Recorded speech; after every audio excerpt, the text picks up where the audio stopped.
उच्च माध्यमिक शिक्षण पूर्ण झालं, माझं बीए पूर्ण झालं. बीए पूर्ण झाल्यानंतर आपल्या विद्यापीठांमध्ये बरीच बाहेरची मुलं शिक्षणासाठी आलेली होती. कंपन्यांमध्ये येणारा स्टाफ होता. नंतर आउट ऑफ स्टेटची मुलं इंजिनिअरिंगसाठी, डीएड साठी, बीएड साठी नुकतेच चालू झालेले होते. आणि त्या मुलांना इथं कसल्याही प्रकारचे प्राथमिक सुविधा नव्हत्या, म्हणजे की जेवणा खाण्याच्या किंवा ज्यूस पिण्याच्या किंवा चहाच्या. एक रमेशचा गाडा सोडला चौकातला तर चहाची सोय कुठंच नव्हती. मग त्यावेळेस असं लक्षात आलं की इथं एक रसवंती आणि ज्यूसचा खूप व्यवसाय चांगला चालेल का कुठं नाहीये. मग मी पहिला व्यवसाय सुरुवात करण्याचं ठरवलं की रसवंती आणि ज्यूसचा व्यवसाय चालू करायचा. चालू करायचं जागा पाहिजे. मग चुलत्यांना विनंती केली, चुलत्यांनी मदत केली, एमआयडीसी मध्ये जागा दिली मला त्यांनी. आणि त्या जागेमध्ये मी पहिला व्यवसाय माझा रसवंतीचा चालू केला. रसवंतीचा व्यवसाय चालू करताना अशी अडचण आली की घरून कसल्याही प्रकारचं आर्थिक पाठबळ नाही, घरची परिस्थितीच नाही, पैसे पुरवायचे तर पैसे कुठून देणार आहेत. करायचं काय तर मित्रांकडून आणि एक दोन ठिकाण असं कळालं की बाबा बँकेमधून काही योजना असतात त्यातून कर्ज मिळालं. पहिली मी भेट दिली देना बँकेला, स्टेट बँकेला. सगळ्याकडून नकार आला. मग देना बँकेमध्ये त्यावेळेस भांडवलकर म्हणून साहेब होते, त्यांना मी एक विनंती केली की साहेब मला असा व्यवसाय चालू करायचा आहे आणि मला कर्ज पाहिजे. अरे म्हणले कर्ज तसं देत नाही बँक, तुझ्याकडं बँकेला घाण द्यायला काय आहे का. म्हणलं सर माझ्याकडे काय नाहीये, पण माझी इच्छा आहे की मी व्यवसाय करणार, मी 100% तुमचे कर्ज फेडू शकतो याची मला खात्री आहे. नाही मग तरी पण काहीतरी मॉर्गेज द्यावं लागतं. नाही सर काही करा पण मला ह्याच्यामध्ये बसवा. मी त्यांना 3 ते 4 वेळा त्यांच्या ऑफिसला बँकेत जाऊन त्यांना विनंती केली. त्यांनी बघितलं की हा मुलगा काही पिक्चर सोडत नाही माझा, हा सारखा येतोय माझ्याकडे, मला विनंती करतोय. मग ते म्हणले काय करायचं तुला, चल मला एकदा. त्यांनी मला त्यांच्या गाडीवर येऊन मला म्हणले कुठं काय करायचं दाखव मला. मी म्हणलं सर असं इथं मला एक रसवंती टाकायची आणि ज्यूस टाकायची. म्हणजे किती भांडवल लागेल. म्हणलं सर मला साधारणतः 1 लाख रुपये भांडवलाची गरज आहे. त्यासाठी लागणारं मशीन, फ्रीज, ते काय साहित्य लागतात, टेबल खुर्ची, यासाठी 1 लाख रुपये भांडवल पाहिजे. अरे म्हणले तुझ्याकडे खरंच काही मॉर्गेज द्यायला नाही. सर म्हणलं काही करा पण मला द्या. तर त्यांनी ओळखलं की हा मुलगा करू शकतो. तर त्यांनी मला 1 लाख रुपये भांडवलाची तयारी केली आणि ते पंतप्रधान सुशिक्षित बेरोजगार योजना याच्या अंतर्गत मला त्यांनी 1 लाख रुपयाचं कर्ज दिलं. आता ते कर्ज मिळालं, मी रसवंती चालू केली. रसवंतीचा व्यवसाय खूप छान चालायला लागला. सुरुवात झाली, कुणीच नव्हतं ना, एमआयडीसी मध्ये त्याला स्पर्धाच नव्हती. हा व्यवसाय नवीन होता की रसवंती प्यायचं तर बारामतीला जावं लागायचं ज्यूस पिण्यासाठी किंवा रसवंतीसाठी. तो व्यवसाय चालू झाला व्यवसाय खूप छान चालू झाला व्यवसाय. मुलांची सोय झाली. रात्री सकाळी 8 वाजल्यापासून रात्री 12 पर्यंत व्यवसाय चालू असायचा. सुरुवातीला मी एकटाच करत होतो, नंतर भाऊ आला, नंतर वडिलांनी पण त्याच्यामध्ये मदत करायला सुरुवात केली. आम्ही 3 जण मिळून काम करायचो. कामगार कोण नसायचा, 3च काम करायचो, 3च बनवायचो, 3च विकायचो. वेटर पण आम्ही, ज्यूस काढणार पण आम्ही, सगळंच आम्ही. शिकल्यानंतर असंच सुरुवात झाली व्यवसायाची. आता हे 3 ते 4 महिने खूप छान चालायचं. पण उन्हाळा संपला, पाऊस झाला की करायचं काय. पावसाळा झाला की रसवंती बंद व्हायचं की नंतर करायचं काय असा प्रश्न पडायचा. मग नंतर परत व्यवसायाची शोधायला सुरुवात केली. अरे आता रसवंती चालू झाली, परत येणारे 6 महिने करायचं कसं, कर्ज कसं फेडायचं. मग त्यावेळेस लक्षात आलं की मुलं खूप बाहेरची राहत आहेत आणि मुलांना कंटिन्युअस मेसचं खाल्ल्यानंतर कंटाळा येतो. आणि बाहेरची मुलं जी राहत आहेत त्यांना तर मेस लागतीये, डबे येत नाहीत, काही जणांचे डबे नसतात, काही जणांना मेस पाहिजे. मग मी आईशी चर्चा केल्यानंतर आई म्हणली आपण त्यांना डबे देऊ. आई, मी आणि बारका भाऊ असे आम्ही त्यांना डबे द्यायला सुरुवात केली. करत करत 50-100 मुलांचे डबे झाले. तो एक व्यवसाय सुरुवात झाली. तरी पण असं वाटायचं की नाही हे काही व्यवसाय याच्यावर थांबून उपयोग नाही चालायचा. गरज काय बघा शोधायची. मग तसं शोधायला चालू केलं. मुलांशी चर्चा व्हायची, येणाऱ्या मुलांशी, कामगारांची चर्चा. अरे म्हणायची तर आम्हाला केक मिळत नाही. पुण्यातून आलेली मुलं किंवा दिल्लीतून आलेली मुलं, काही पश्चिम बंगालची मुलं ही चर्चा करत असताना मुलं म्हणायची काका आम्हाला इथं केक पाहिजे, काका आम्हाला ब्रेड पाहिजे, पॅटीस पाहिजे. आता ही वस्तू तर मी पहिल्यांदाच ऐकलेली की पॅटीस कसं असतं, ब्रेड कसं असतं, हे कशाला बघितलेलं आपण. वडापाव कॅन्टीन मध्ये खाण्यात माझी वडापावची ओळख किंवा पावाची ओळख, त्याच्यापेक्षा काय ओळख नव्हती.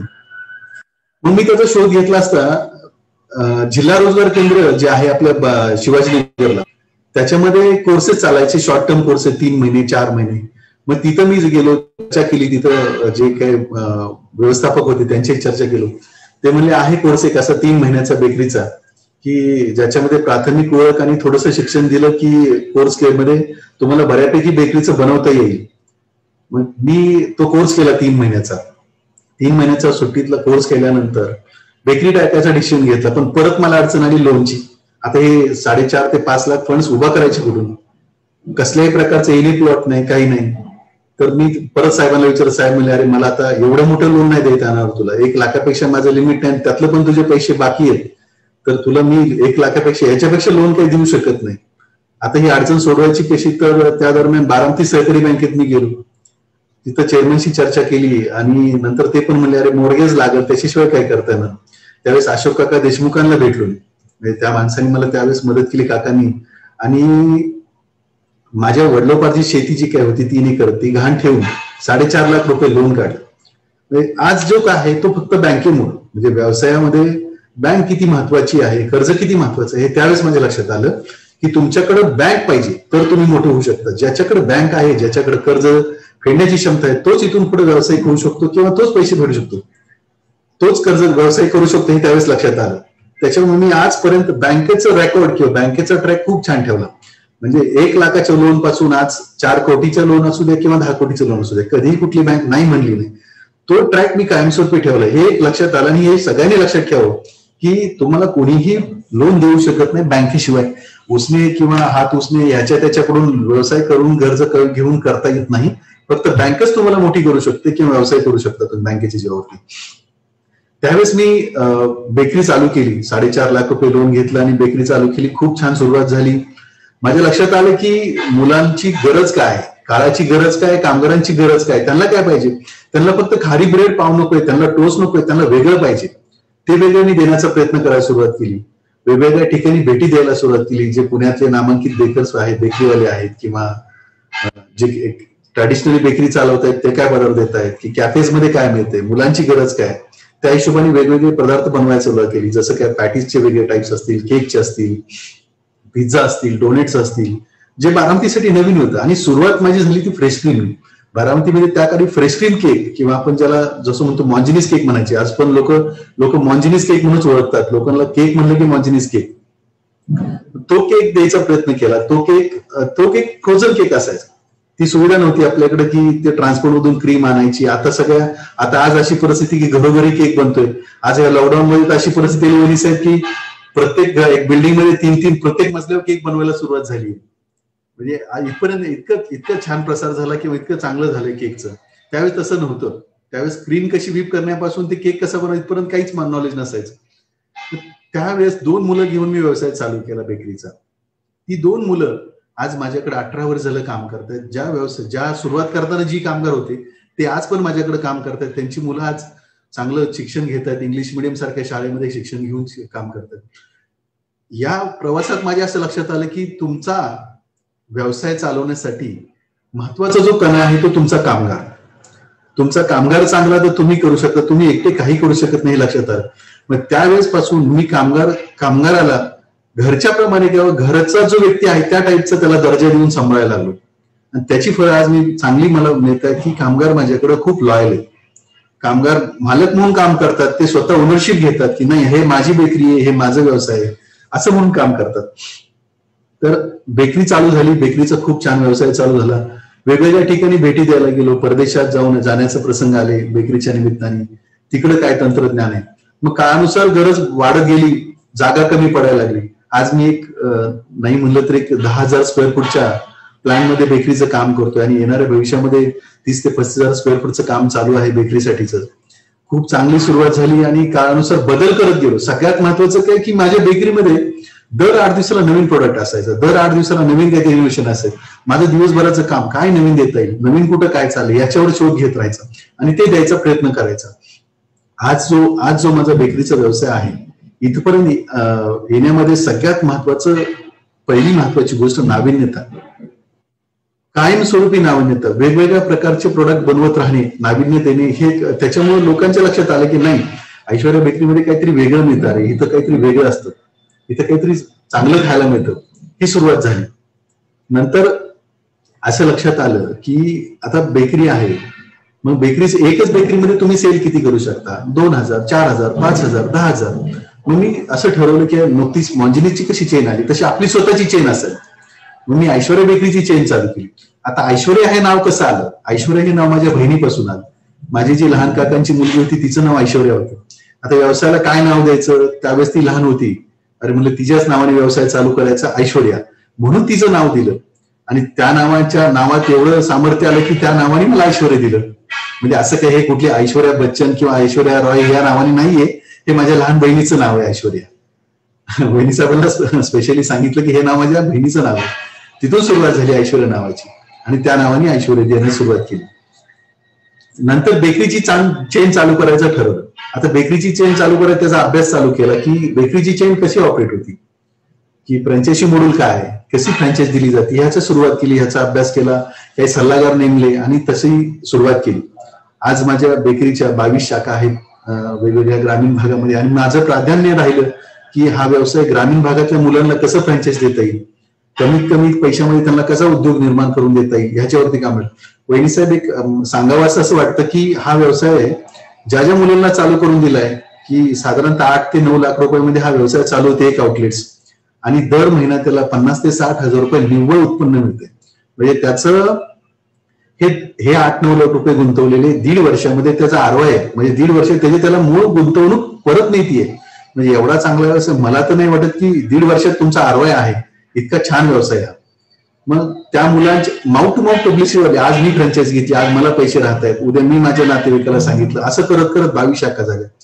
नंतर ही ग्रामीण भागामध्ये अकलूज असेल, इंदापूर असेल, टेंभुर्णी असेल, केडगाव असेल, भवाननगर असेल, माळेगाव असेल, असे ब्रांचेस वाढत गेल्या. नंतर फलटण आहे, इंदापूर आहे, माझं बारामती 3 आहे, खूप वाढत गेलं.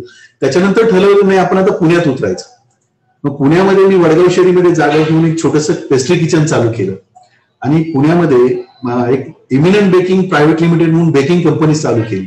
आणि पुण्यात मी टार्गेट केलं की पुण्यामध्ये कस्टमर हा कॅश कार्ड म्हणजे कार्डवाला पाहिजे का, ज्याच्याकडे कार्डचं मनी आहे, ज्याच्याकडे आयटी आहे, ती सेगमेंटमध्ये चालू केलं. मग आयटी मध्ये मी माझ्या हिंजवडीमध्ये बऱ्याच आयटी कंपन्यांमध्ये माझे शॉप्स ओपन केले कॅफे टाईप मध्ये. पुण्यामध्ये कन्सेप्ट जी केली बेकरी कॅफे, बेकरी आणि कॅफे. कॅफेमध्ये कॉफीज असतील, पास्ता असतील, सँडविचेस असेल आणि बेकरी, हा कन्सेप्टला चालू केला. म्हणजे त्याचा खूप चांगला रिस्पॉन्स मिळाला आणि आता नाही म्हणलं तरी 8 ते 9 शाखा पुण्यामध्ये झालेल्या आहेत. ह्या लॉकडाऊनमुळे थोडंसं स्पीड कमी झालं, आम्ही पण थोडं थांबलो की थोडंसं ही कोविडची परिस्थितीमुळे मुलं किंवा वर्क फ्रॉम होम चालू आहेत, त्याच्यामुळे 8 ते 9 शाखा चांगल्या चाललेल्या आहेत. त्याचा पण विस्तार साधारणतः 30 ते 35 शाखापर्यंत करायचा मानस आहे आणि चालू आहे. त्या दृष्टीने मला पुण्यामध्ये माझे जे पार्टनर आहेत माझ्या कंपनीचे, तो स्वतः शेफ आहे, तो बेंगलोरचा नामांकित कंपनीत काम केलेला शेफ आहे, तो सगळं ऑपरेशन्स बघतो तिथले आणि मार्केटिंग माझ्याकडे असतं. त्याच्यामुळे डेव्हलपमेंट खूप छान चालू आहे. या दरम्यान असं लक्षात आलं की बारामतीमध्ये उद्योगाची खूप वाढ होतीये, उद्योगधंदे वाढतायत, त्याची गरज ओळखून माझ्या लक्षात आलं की आपल्या इथं स्थानिक केटरिंग सुविधा पुरवणारं कोणी नाहीये. आहे ते सगळे आपले लग्नाचे वाजंत्रीवाले किंवा लग्नामध्ये 4,000 लोकांचं, 2,000 लोकांचं किंवा 500 लोकांचं जेवण बनवणार असेच फक्त आहेत, राजस्थानी लोक आहेत. मग सामायिक सुविधा म्हणजे कसं की एका ठिकाणी सेंट्रलाइज किचन ही कन्सेप्ट नाहीये. मग कंपन्यांची चर्चा करताना त्यांची गरज लक्षात आली की नाही, की यांना कॅन्टीन सुविधा पुरवणारा माणूस पाहिजे चांगला. मग सुरुवात माझी फेरो रोसर या कंपनीपासून 200 लोकांपासून झाली. 200 लोकांपासून सुरुवात करताना लक्षात याच्यामध्ये खूप अडचणी आल्या की कॅन्टीन चालवणं हा खूपच क्रिटिकल आहे, म्हणजे क्रुशियल आहे. 24 तास चालू ठेवायचं, याच्यामधला स्टाफ असेल, तिथं ज्यांना जेवाय द्यायचं तो स्टाफ असेल, यांचा समन्वय साधताना 24 तास अलर्ट राहावं लागायचं की प्रत्येक गोष्ट त्या वेळेवर गेली पाहिजे. 7ला शिफ्ट चालू होती, 7ला सकाळी चहा मिळालाच पाहिजे. असं नाही माझी गाडी बंद पडली, माझं कामगारच नाही आला, मग मी तुम्हाला 7:30 दिलं चालेल का, नाही. तर मग ह्या गोष्टीचं परफेक्शन शिकावं लागलं, ह्या गोष्टी परफेक्शन करता आल्या. 200 लोकांपासून सुरुवात केली. आज नियर अबाउट लॉकडाऊनमुळे थोडी संख्या कमी झाली. माझा शेवटचा आकडा 9,000 गेला. 9,000 लोकांचं माझ्या किचनमधून जेवण बनवायचं. तो आज माझ्याकडं कमीत कमी 360चा स्टाफ आहे केटरिंगसाठीचा. 22-23 चपाती रोजची बनते. आणि याला मी प्राधान्य आपल्या लोकल महिला असतील आजूबाजूच्या गावातल्या, माझ्याकडे 55 ते 60 महिला बहिणी काम करतात चपातीसाठी, धान्य निवडण्यासाठी किंवा पॅकिंगसाठी. याचबरोबर काय केलं की मागच्या ह्याच्यामध्ये 2018 साली साहेबांच्या हस्ते मी त्या किचनचं उद्घाटन केलं. पवार साहेबांना भेटायला गेलो तर पवार साहेबांना सांगितलं साहेब मी असं असं करतोय. साहेबांनी आस्तीने चौकशी केली काय आहे कसं आहे. अरे मी यावंच लागेल का म्हणलं, सर तुम्ही आला तर खूप बरं वाटेल साहेब म्हणलं. साहेब म्हणले ठीक आहे येतो. म्हणजे माझ्यासाठी एक साध्या कॅन्टीनचं उद्घाटन करायला पवार साहेब आले, ही माझ्या भाग्याची गोष्ट. साहेब आले, साहेबांनी बघितलं सगळं आणि मला म्हणले नाही फक्त मी 15 मिनिट वेळ देणार आहे तुझ्याकडे, फक्त येऊन जाणार आहे दिवाळीची वेळी. आल्यानंतर ते बघितल्यानंतर साहेबांची इच्छा झाली बोलायची. तासभर साहेब बोलले, 1 तासभर बोललं, खूप अप्रिशिएशन केलं. मला म्हणले अरे ही खूप चांगली गोष्ट आहे की तू हे म्हणजे आपल्या इथला मुलगा असं करू शकतो ग्रामीण भागातला. साहेबांनी सगळ्या गोष्टीची विचारून घेतले, तुला काय अडचणी तर सांग म्हणले, कुठे कंपनीत सांगावं लागलं तर नाही, पण म्हणलं साहेब तशी काही वेळ आली तर नक्कीच सांगेल. आणि सुरुवात त्यावेळेस मी ज्यावेळेस उद्घाटन केलं साहेबांच्या हस्ते, पूर्ण किचन हायजेनिकली आंतरराष्ट्रीय दर्जा, जसे फ्लाईट किचन असतात म्हणजे विमान कंपन्यांचे जे किचन असतात त्या किचनच्या दर्जाचं किचन बनवलं की ज्याला कमीत कमी ह्युमन टच असेल, चपाती जरी असेल किंवा भाज्या जरी असतील, धान्य निवडण्यापासून ते पॅकिंग पर्यंत याला सगळं मशीनचं तंत्रज्ञान आणून मशीनवरती गेलो, ह्युमन टच काढून टाकले, हायजीन केले, आंतरराष्ट्रीय दर्जाची स्वच्छता असेल, मानक असतील त्या मान्यतेनुसार काम करायला सुरुवात केली. मग हे सगळं आजूबाजूच्या कंपन्या बघत होत्या की अरे हा आपल्या जे काही आपल्याला दर्जा पाहिजे त्या दर्जाचं जेवण बनवतोय, त्या दर्जाचं ह्यांनी सुविधा बनवलेल्याच आणि त्या टाईपचं जेवण पुरवतोय. मग 1 कंपनी आली, 2 आल्या, 4 आल्या, जवळजवळ माझ्याकडे 9 ते 10 छोट्या मोठ्या आंतरराष्ट्रीय दर्जाच्या कंपन्या आहेत, जसं की बावली असेल, भारत फूड असेल, वर्षा, डोरसोगणं, ह्या कंपन्या या फूडमध्ये काम करतात. ह्यांना माहिती आहे की फूडमध्ये फूड सेफ्टी काय आहे, फूड सेफ्टीचे नॉर्म्स काय आहेत, त्या नॉर्म्स मध्ये बसणाऱ्या कामाला सुरुवात केली. अडचणी खूप आल्या. आमच्या केटरिंग मध्ये काय व्हायचं की रातोरात मुलं पळून जायची, स्वतः उभं राहावं लागायचं, स्वतः भाजायच्या चपात्या, स्वतः धान्य निवडायचं.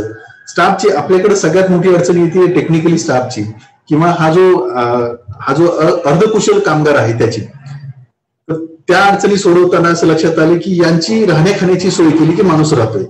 मग कामगारांची मी पूर्णपणे सोय करायचं की बाबा हा तुला काय अडचण आहे राहायची, ही राहायची सुविधा, तुला काय पाहिजे जायची तिकीट अडचणी ती ही तिकिटाची सोय करतो, जेवणाची अडचणी तुला काय पाहिजे जेवणाची सोय करतो, तुला काय पाहिजे नाही मला घरी 2000-5000 मदत लागते, ती सुरुवात केली. मग असं लक्षात आलं की कामगाराच्या अडचणी काय त्या सुरुवात करायला लक्षात घ्यायला सुरुवात केली. कामगाराच्या अडचणी सोडवल्यानंतर असं लक्षात आलं की कामगाराच्या अडचणी सोडल्यानंतर कामगार कुठेही जात नाही, जा म्हणलं तरी जात नाही. मग तो माझ्या लक्षात आलं की आपल्याला जर मोठं व्हायचं असेल, जर व्यवसाय वाढवायचा असेल तर कामगार, मी फोकस माझ्या व्यवसायामधला आज पण माझ्या व्यवसायातला फोकस हा माझा कामगार आहे. माझा कामगार हा माझ्या व्यवसायाचा ब्रँड अँबॅसेडर आहे, कणा आहे. मग त्या दृष्टीने मी वाटचाल चालू केली. आज माझ्याकडे 430 ते 440 लोक काम करतायत. कसल्याही प्रकारचं युनियन किंवा अशा गोष्टी नाहीये, खूप चांगल्या पद्धतीने काम करतायत. वाढवत वाढत गेल्यानंतर त्यांच्या अडचणी आता वहिनी साहेब मी कोविडची त्यांना इन्शुरन्स पॉलिसी केलेली आहे की माझ्या वतीने मी पॉलिसी केली की व तुला काय झालं तर त्याचा खर्च मी उचलेल म्हणजे त्या पॉलिसीचा, आणि फ्री ऑफ कॉस्ट सगळ्याला पॉलिसी करून देईल. मग त्याचा फायदा समजा त्याला काय झालं, कोविड झालं, काय झालं तर बाबा 1.5 लाख 2 लाख त्याच्या ह्याच्यानुसार त्याला मिळतील, हे सुविधा केली. मग ह्या गोष्टीची जाणीव झाली की नाही की कंपनी किंवा व्यवस्थापन आपल्यासाठी काहीतरी चांगलं करते, याच्यामुळे त्यांचं योगदान खूप वाढलं. मग व्यवसाय वाढायला बारीक सारीक गोष्टीला त्यांनी लक्ष द्यायला सुरुवात केली. जे काही माझं कंपनी इंडस्ट्रियल केटरिंग आहे त्याच्यामध्ये वहिनीसाहेब बॉयलर पासून ते धान्य निवडण्यापासून बाहेरच्या गोष्टी तंत्रज्ञान आणायला सुरुवात केली. आपलं तंत्रज्ञान आणि बाहेरचं तंत्रज्ञान आहे पण त्याच्यामध्ये खूप मोठा फरक आहे. त्याच्यामध्ये असं लक्षात आलं की उत्पादनात खूप फरक पडतोय. म्हणजे पहिलं जे मी केक मिक्सिंग करत असेल, केक मळत असताना जर माझ्या देशी मशीन मध्ये पीठ मळलं आणि ते जर इम्पोर्टेड मशीन मध्ये पीठ मळलं तर पिठाच्या व्हॉल्यूम मध्ये फरक पडतोय, त्याच्या एरिएशन मध्ये फरक पडतोय. मग लक्षात आलं की नाही आपल्याला तंत्रज्ञान बदलावं लागेल. मी हळूहळू सगळ्या मशीन्स बदलल्या. बाहेर परदेशामध्ये जसं जर्मनी असेल, नंतर चायना असेल, इकडं विविध प्रदर्शनाला भेटी द्यायला सुरुवात केली. जे चांगले प्लॅन माझा आजचा सगळ्यात मोठा माझी म्हणजे आवड झालेली की वेगवेगळ्या ठिकाणच्या नवीन नवीन उद्योजकांना भेटी द्यायच्या, कंपन्यांना भेटी द्यायच्या, त्यांचं काय तंत्रज्ञान आहे ते बघायचं, ते काय वापरतायत ते बघायचं. आज तुम्ही जरी वहिनीसाहेब मला म्हणले की नाही महेश मी तुला माझा कारखाना बघायची संधी देते, मी म्हणेल वहिनीसाहेब कधी येऊ, आता येऊ का, लगेच येऊ का, असं म्हणजे इथं चालू केलंय. आणि त्याचा फायदा असा झाला की माझं व्हिजन चेंज झालं. मी फक्त जे असं बघत होतो असं बघायला सुरुवात केली की नाही काळानुसार बदललं पाहिजे, तंत्रज्ञान जो बदलल तोच टिकेल. तंत्रज्ञानाची तास धरायला सुरुवात केली, पैसे इन्व्हेस्टमेंट सुरुवात करायला सुरुवात केली, तंत्रज्ञानात पैसे टाकलेले पैसे रिटर्न्स यायला लागले, त्या दृष्टीने वाटचाल चालू केली. हे करत असताना बेकरीमध्ये असं लक्षात आलं की लोकांची गरज आज फक्त टेस्ट नसण्यापेक्षा लोकांनी प्राधान्य दिलंय की त्यांच्या हेल्थकडे. मग त्याच्यावरती काम चालू करत असताना मध्यंतरी मी ज्वारीची बिस्किट असतील, गव्हाची बिस्किट असतील किंवा मिश्र डाळींची बिस्किट असतील, आता वहिनी साहेब स्प्राउट म्हणजे आपण जे म्हणतो ना मोड आलेल्या कडधान्यांचं पीठ बनवून त्याची बिस्किट चालू केलेली आणि खूप चांगला रिस्पॉन्स आहे त्याला. सगळ्यात महत्वाचं मला जो संधी मिळाली परदेशात बिस्किट पाठवायची ती ज्वारीच्या पासून. अमेरिकेमध्ये ग्लुटेनची एनर्जी लोकांना बऱ्यापैकी, जर अमेरिकेचा विचार केला तर 25 ते 30% लोकांना ग्लुटेन चालत नाही, त्यांच्याकडे ग्लुटेन स्किनचे प्रॉब्लेम येतात. मग त्याच्यावरती माझा एक मित्र होता अमेरिकेमध्ये शेफ, अरे तो म्हणला तू असं असं काही करता येते का बघ ग्लुटेन मध्ये. तर मी त्याच्यावर R&D चालू करून ज्वारीची बिस्किट बनवायला चालू केली. आज खूप चांगल्या पद्धतीने ज्वारीची बिस्किट जात आहेत, माझी इम्पोर्ट होत आहेत, म्हणजे एक्सपोर्ट करतोय मी. तर दर महिन्याला साधारणतः 4 ते 5 टन बिस्किट मी एक्सपोर्ट करतो अमेरिकेला. तर याच्यातून असं एक लक्षात आलं की वहिनीसाहेब व्यवसायाची खूप मोठी संधी आहे, प्रत्येकाला आहे. तुमची फक्त इच्छाशक्ती पाहिजे की कुठलाही प्रोडक्ट तुम्ही पाठवू शकता, बनवू शकता. आज मार्केटची खूप मोठी गरज आहे. करणाऱ्या लोकांची संख्या कमी वहिनीसाहेब आणि खाणाऱ्यांची संख्या जास्त आहे, किंवा ज्याची मागणी अशी खूप मोठी आहे, पण करणारे व्यवसाय खूप लोक थोडी आहेत. आणि असं लक्षात आलं की व्यवसाय करतायत मुलं किंवा माणसं, पण अभ्यास नाहीये. हा करतोय, मी करतोय, त्यांनी टाकलं, मी टाकलं. म्हणजे आता जो ट्रेंड आला की सगळ्यांनीच बेकरी टाकायच्या, सगळ्यांनीच कॅफे टाकायचे, सगळ्यांनी चहाचं चालू करायचं, असं न होता थोडंसं अभ्यासपूर्ण मी वेगळं काय देता येईल, किंवा मार्केटमध्ये माझा असा प्रोडक्ट असेल की जो कमीत कमी खर्चामध्ये, कमीत कमी पैशामध्ये जास्तीत जास्त लोकांपर्यंत कसं पोहोचता येईल, किंवा तो गरज कशी, लोकांची गरज काय त्याच्यावरती कसं देता येईल, ह्याचा विचार करून तो प्रोडक्ट बनवला. तर मार्केटमध्ये खूप असे प्रोडक्ट आहेत की त्याची डिमांड आहे लोकांना. आणि आज या कोविडमुळे त्यात काय झालेलं की लोकांचं हेल्थ कॉन्शियस लोक झालेली, की लोकांना घरी बसून कसं चांगलं देता येईल याच्यावरती काम करण्याची गरज आहे. त्या दृष्टीने माझं बरेच R&D चाललेलं आहे, नवीन नवीन प्रोडक्ट बनवतोय. तशी ही बेकरीच्या नवीन नवीन उत्पादनं चालू झालेली आहेत. याबरोबरच वहिनीसाहेब काय झालं की या मला साधारणतः या व्यवसायासाठी साधारणतः 300 ते 400 लिटर दूध रोजचं लागायचं. अरे मग माझी शेती होती, मी शेती नंतर घेतल्यानंतर असं लक्षात आलं की आपण हे बनवू शकतो. मग तो व्यवसाय मी चालू केला. आज माझ्याकडं 30 ते 40 गायी आहेत, देशी गायी आहेत, जर्सी गायी आहेत. याच्यामधून निघणारं उत्पादन मी माझ्या ह्या बेकरीमध्ये वापरायला चालू केले. दूध असेल, त्याचं तूप असेल, आम्हाला काही प्रोडक्ट मध्ये दही लागतं, दही असेल, मग ह्याचं एक व्हॅल्यू ऍडिशन झालं. याचबरोबर काय केलं, मी आजूबाजूच्या शेतकऱ्यांना टाईप करून घेतलं, त्यांच्याकडून भोपळा असेल, माझ्या केटरिंगसाठी लागणाऱ्या सगळ्या वस्तू, कांदा असेल, या गोष्टी त्यांच्याशी टाईप करून घेतल्या आणि त्यांच्याकडून सप्लाय चालू केलं. ते आज मला सप्लाय करतात. 9 ते 10 वेंडर आहेत की लोकल शेतकरी की जे फक्त माझ्यासाठी बनवतात. माझ्यासाठी भोपळा असेल, टोमॅटो असेल, कोथिंबीर असेल, मिरची असेल. कारण का एवढ्या मोठ्या संख्येला आज 5 ते 6 हजार लोकांचं जरी जेवण बनवायचं म्हणलं तरी मिरचीची संख्या, भोपळ्यांची संख्या किंवा व्हेजिटेबल्स हे आजूबाजू शेतकऱ्यांना, म्हणजे त्याची संधी मी शेतकऱ्यांना दिली आणि त्याच्यापासून त्यांचं पण अर्थजन वाढायला लागला. हे चालू केलं. असं चालू करताना असं लक्षात आलं की आता जी काळाची गरज आहे त्याच्यानुसार हेल्थमध्ये काम चालू करायला ठरवलंय, की जास्तीत जास्त आरोग्यवर्धक उत्पादनं कशी देता येतील याच्यामध्ये काम चालू आहे. आणि खूप चांगले प्रोडक्ट येतील नवीनच्या काळामध्ये, त्या दृष्टीने चालू आहे वाटचाल. अजून काय सांगा तुम्ही, अजून काय असेल तरी अजून काय बोलता येईल? नाही, अतिशय. माझा आवाज येतोय? येतोय. महेश, आवाज ऐकू येतोय? येतो. महेश येतो वेनिसर. नाही, महेश ना नाही येते. गुरुबाई मला आवाज येत नाहीये. नाही, ह्यांचा हॅलो येतो. हा, महेश आवाज येतोय? हॅलो, येतोय वेनिसर, आवाज येतोय तुमचा, दोघांचाही येतो. वेनिसर आवाज येतोय माझा? तुमचा येतोय महेश, माझा येतोय? येतोय वेनिसर, आवाज येतोय. ओके, पण आता महेश, त्यांचा आवाज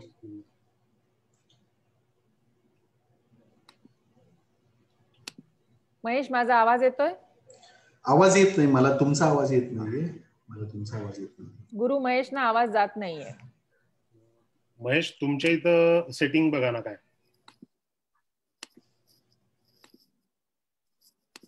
येतोय आवाज महेश? आता येतोय? त्यांच्यात येते. त्यांच्या तिथे आवाजच येत नाही मला. आवाज येत नाहीये, आवाज येत नाही. महेश, तुमच्या इथं साऊंडचं चेक करा. तुमच्या इथं साऊंडचं चेक करा. एक सेकंद. त्यांना मोबाईलवर सांगा, नाही तर फोन करतो त्यांना.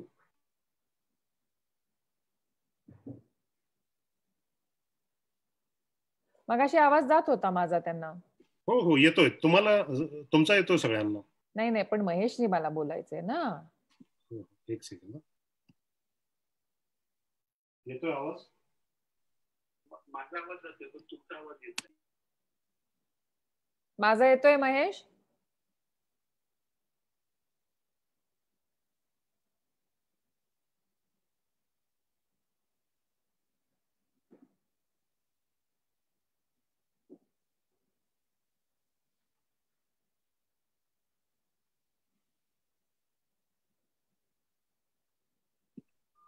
त्यांच्या डिव्हाइस मध्ये काहीतरी इश्यू. बरं, त्यांना बोलू दे, मी त्यांना प्रश्न विचारते. हो हो चालेल. बोला महेश.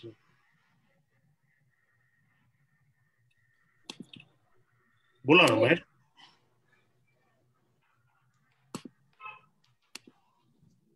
त्यांच्याकडे थोडासा इश्यू आलाय आवाजाचा.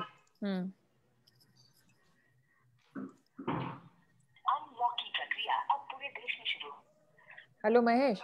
हा बोला ना. हा, तुम्ही घ्या सुरू, म्हणजे बोलायला लागा. मी तुम्हाला प्रश्न ह्याच्यावर विचारते मग. मला एवढंच विचारायचं आहे की आता हे ग्लुटेन फ्री तुम्ही करताय, तर ग्लुटेन फ्री म्हणजे काय हे थोडंसं एक्सप्लेन करा. ग्लुटेन फ्री म्हणजे ग्लुटेन हा जो आहे, हा ग्लुटेन गव्हामध्ये किंवा जो गहू जो असतो गव्हामध्ये ग्लुटेन हा कंटेंट असतो.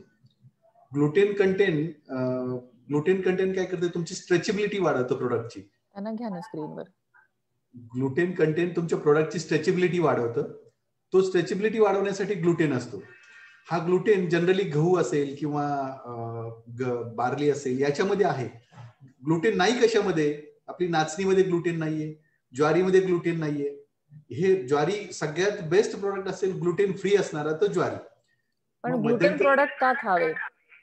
ग्लुटेन नसावं प्रोडक्टमध्ये. ग्लुटेन प्रोडक्ट का न खावे, त्याच्यापेक्षा ग्लुटेन हे अलर्जिक आहे. ग्लुटेनमुळे स्किनची अलर्जी होते. बऱ्याच जणांना आता आपण बघत नाही, तर बऱ्याच जणांना ग्लुटेनची अलर्जी म्हणजे स्किनची. ग्लुटेन खाल्ल्या, ग्लुटेनची मात्रा जर शरीरामध्ये गेली तर तुम्हाला स्किन डिसीजचे प्रमाण वाढतात किंवा स्किन डिसीज होतात. म्हणून आपल्याकडे थोडं प्रमाण त्याचं कमी आहे, पण परदेशामध्ये ग्लुटेनमुळे स्किनचे डिसीज होतात. म्हणून तिकडे ग्लुटेनला बॅन आहे. काही ठिकाणी ग्लुटेन ऍड करण्याला परमिशन नाहीये. मग तो एक आहे की प्रोडक्ट की ग्लुटेन फ्री. मग ग्लुटेन फ्री आपल्याकडे जास्ती असतं प्रोडक्ट ज्वारीमध्ये. ज्वारीपासून बनतो ग्लुटेन. ग्लुटेन ज्वारीमध्ये नाहीये, म्हणून ज्वारीचे प्रोडक्ट चांगले आहेत. किंवा बाजरी आहे, नाचणी आहे, याच्यामध्ये ग्लुटेन नाहीये. तुमचे किती प्रकारचे प्रोडक्ट्स आहेत? माझे बेकरीचे ग्लुटेन म्हणजे लक्षात नाही आलं. बिना ग्लुटेनचे नॉर्मल म्हणजे प्रोडक्ट्स किती आहेत? किंवा बिस्किट्स, खारी, केक्स, ब्रेड असे म्हणजे साधारणतः वहिनी साहेब सगळे म्हणून 300 ते 320 प्रोडक्ट आहेत असे की बेकरी मधले, फक्त केक सोडून. वेगवेगळ्या टाईपचे खारीज असतील, बिस्किट असतील, कुकीज असतील, असे 300 ते 350 प्रोडक्ट्स आहेत बेकरी मधले. आता तुमच्याकडेच का यावं? तुमचा USP काय आहे ऐश्वर्या बेकरीचा? USP hygiene. माझ्या बेकरीचं हायजीन हे आंतरराष्ट्रीय दर्जाचं हायजीन आहे. माझ्यामध्ये माझ्या मशीन्स आहेत त्या सगळ्या untouch, human touch, non human touch machines आहेत की ज्याच्यामध्ये कुठल्याही प्रकारच्या प्रोडक्टला किंवा ह्याला माणसाचा टच होत नाही, अशा माझ्या मशीन्स आहेत. आणि मी जे हसाप किंवा जी आंतरराष्ट्रीय दर्जाची कार्यप्रणाली चालते काम करण्याची, ती वापरतो की ज्याच्यामध्ये कुठल्याही प्रकारचे ऍडिसिव्ह म्हणजे डेंजरस हजार्डस कलर्स असतील किंवा केमिकल्स असतील, ह्या प्रकारचा वापर केला जात नाही. जो स्टाफ असेल त्या स्टाफचं दर 6 महिन्याला मेडिकल चेकअप असतं. स्किन डिसीज आहेत का त्यांना, त्याचं चेकअप असतं. त्यांना कुठल्याही प्रकारचा आजार असताना त्यांना कामावर घेतलं जात नाही. त्यांचे जे काही बेसिक हायजीन्स नीड्स असतात त्या सगळ्या फॉलो केल्या जातात. प्रोडक्ट फक्त बाहेरून चांगला दिसतोय म्हणून नाही, ज्या वातावरणात तो प्रोडक्ट बनतोय ते वातावरण कसं चांगलं राहील याच्यावरती काम केलेलं आहे. म्हणून ऐश्वर्या बेर्गीचा प्रोडक्ट घ्यावा असं मी म्हणेन. अच्छा, बरं, माझा प्रश्न पण बोलत जावा तुम्ही, कारण तो बहुतेक ऐकू जात नाही लोकांना, की आता कामगार तुमच्याकडे जे तुम्ही घेता त्यांना क्वालिफिकेशन काय असतं, म्हणजे तुम्ही मिनिमम क्वालिफिकेशन काय पाहता, काय असावेत? आता सुरुवातीला तर असं क्वालिफिकेशन काही बघितलं जात नव्हतं, पण आता सध्या काय केलेलं की काही गव्हर्नमेंटच्या किंवा शासनाच्या म्हणण्यानुसार फूड टेक्निशियन्स ठेवणं बंधनकारक झालेलं आहे. मग काही फूड टेक्निशियन्स, बीटेक फूड झालेली मुलं काम करतायत, काही मुली काम करतायत माझ्याकडे. आणि बेकरी इंडस्ट्रीमध्ये किंवा केटरिंग इंडस्ट्रीमध्ये असं आहे वहिनी साहेब, की एखादा मुलगा आला तर त्याला सुरुवातीला काही नाही आलं तरी आम्ही त्याला ट्रेनिंग दिलं जातं. आमच्याकडे असं काही सुविधा आहे की त्याला साधारणतः 3 ते 4 महिन्याचं ट्रेनिंग दिलं जातं. त्या ट्रेनिंग, बेसिक ट्रेनिंग मध्ये त्याला कसं काम करायचं, स्वच्छता कशी असते, हायजीन कशी असते हे शिकवलं जातं. हळूहळू त्याला बेसिक कामाची तयारी करून घेतली जाते, की ट्रे कसे साफ करायचे असतात, ट्रॉली कशी ओढायची असते. मग त्यानंतर त्याला पुढचं काम दिलं जातं.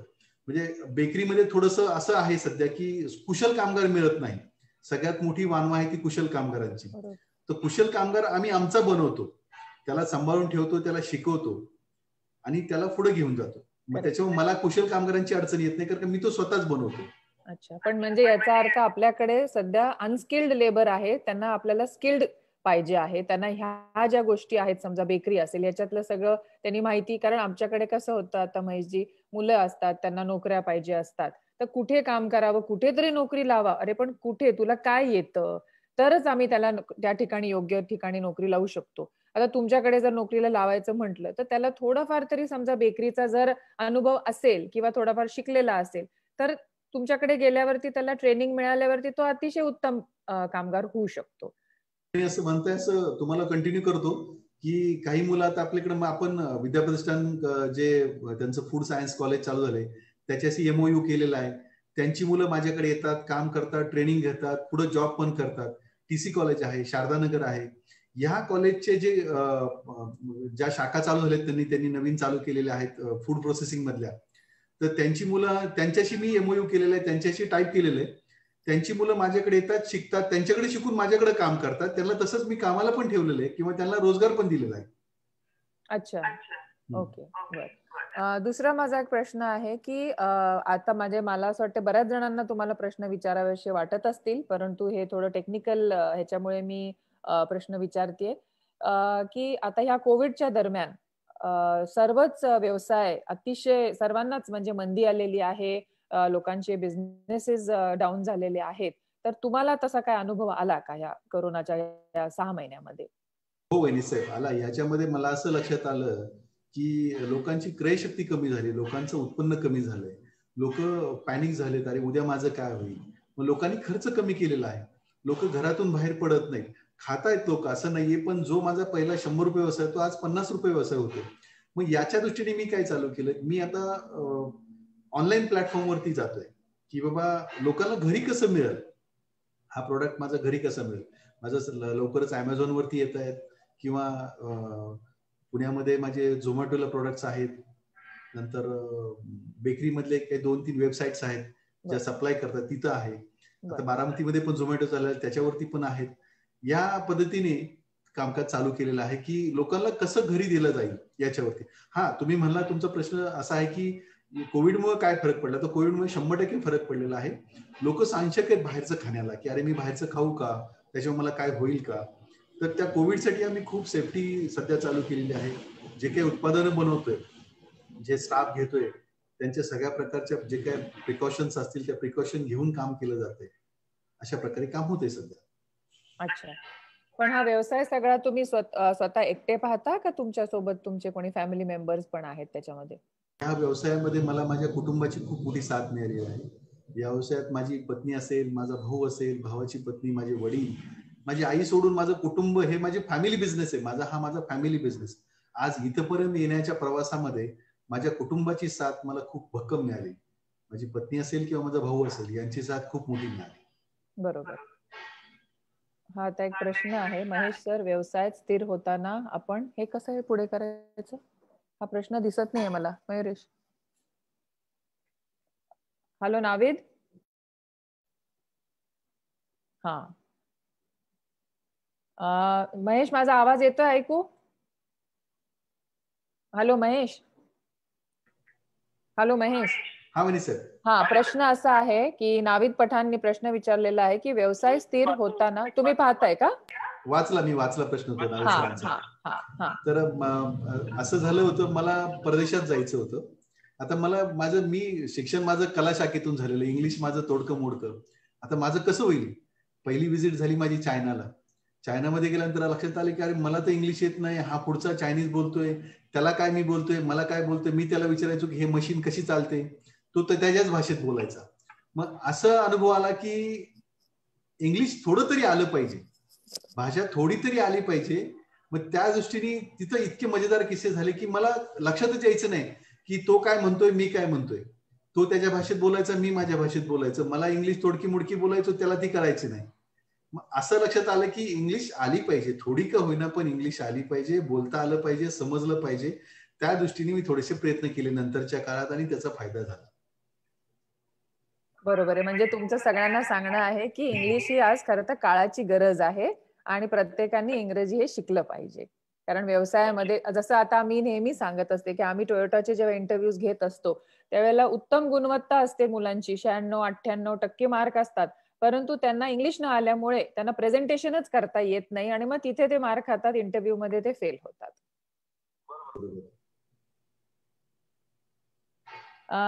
एक मिनिट.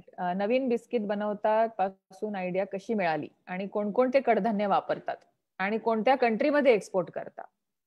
सध्या तरी वहिनी साहेब मी अमेरिकेमध्ये प्रोडक्ट जात आहेत. लवकरच माझे गल्फ कंट्रीज मध्ये टाईप चाललंय बाहेर लोकांशी, त्याच्यामध्ये गल्फ कंट्रीज मध्ये बरेच प्रोडक्ट जात आहेत.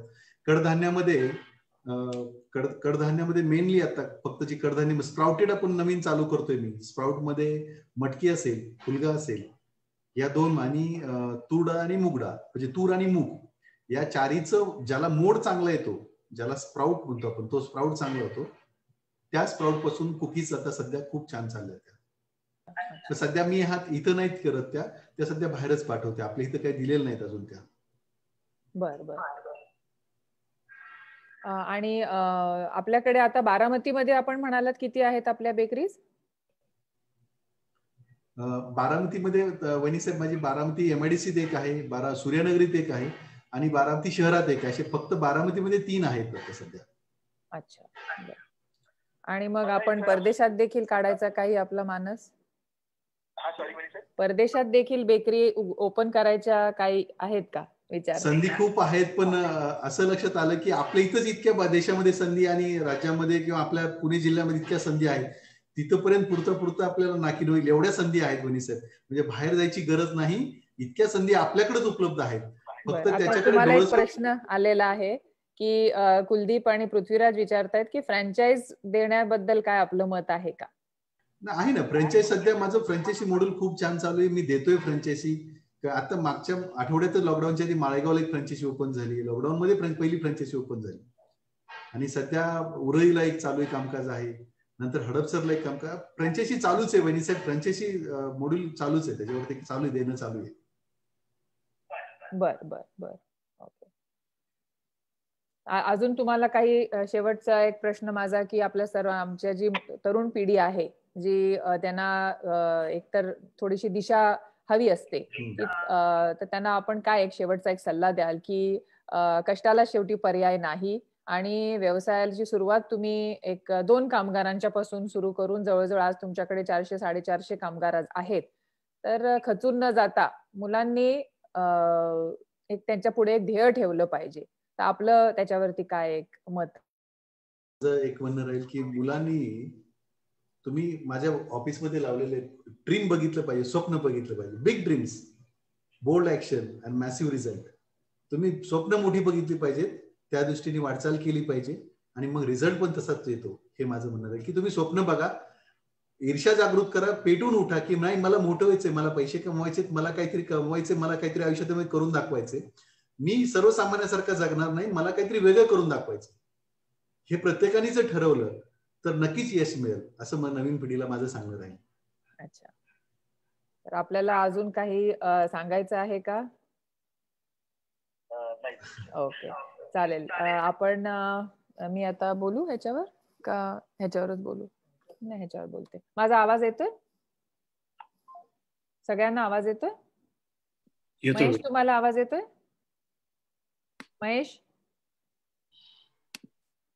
महेश ना आवाज जात नाहीये गुरु. मग असं करा, मला आणि महेशना ठेवा, बाकीच्यांना आवाज येईल ना माझा? हो हो येतोय सगळ्यांना. मग महेशना माझा आवाज गेला पाहिजे ना? त्यांच्या म्हणजे डिव्हाइस मध्ये इश्यू आहे. येतोय महेश सर? महेश आवाज येतोय? नाही त्यांच्या इथंच अडचण आहे. बर असू दे, मी त्यांना फोनवरती त्यांचे आभार मानते. ओके महेश, माझा आवाज येत नाहीये ना? अच्छा बर, आता मी असंच आपले आभार मानते. आपण आमच्या या शरीर फाउंडेशनच्या या यशोगाथा या कार्यक्रमाचे प्रथम पाहुणे आहात आणि अतिशय सुंदर आपण, मी कॉमेंट्स पण पाहते की बऱ्याच लोकांना आपला जे मार्गदर्शन तुम्ही केलं हे खूप भावलेलं आहे, मोटिवेशनल वाटलेलं आहे. आणि तुम्ही जरा काल थोडेसे जे प्रेशर घेत होता, मला अजिबात कुठेही तुमचं काही टेन्शन दिसलं नाही. अतिशय उत्तम पद्धतीने तुम्ही तुमचं मार्गदर्शन केलेलं आहे आणि खरंच तुमचं मनापासून आम्ही कौतुक करतो, तुमचं अभिनंदन करतो. आणि तुम्ही ज्या कष्टातनं तुम्ही वर आलेला आहात आणि जे तुम्ही तुमचा आमचा प्रवास आम्हाला जो समजून सांगितलेला आहात, हे खरंच माझ्या सर्व तरुण पिढीला एक अतिशय प्रेरणादायी आहे. आणि निश्चितपणे आमची मुलं तुमच्याकडून काही ना काहीतरी निश्चितपणे आज गोष्टी शिकणार आहेत आणि त्यांच्या व्यवसायात देखील त्याचा ते फॉलो करणार आहेत. आणि आपण आज इथे आलात, आपला वेळ आम्हाला सर्वांना दिलात, याबद्दल मी आपली शरीर फाउंडेशनच्या मार्फत, सगळ्या टीमच्या माझ्या मार्फत मी मनापासून आपली आभारी आहे. आणि बारामतीत आल्यावरती निश्चितपणे आपण पुन्हा एकदा भेटूया. आणि आपल्या व्यवसायास आपल्याला खूप खूप शुभेच्छा. आणि एवढंच बोलून मी थांबते, आपली रजा घेते. धन्यवाद. धन्यवाद वनी सर, धन्यवाद. Thank you Wani sir. Thank you Mahesh sir. Thank you sir. Thank you Mahesh.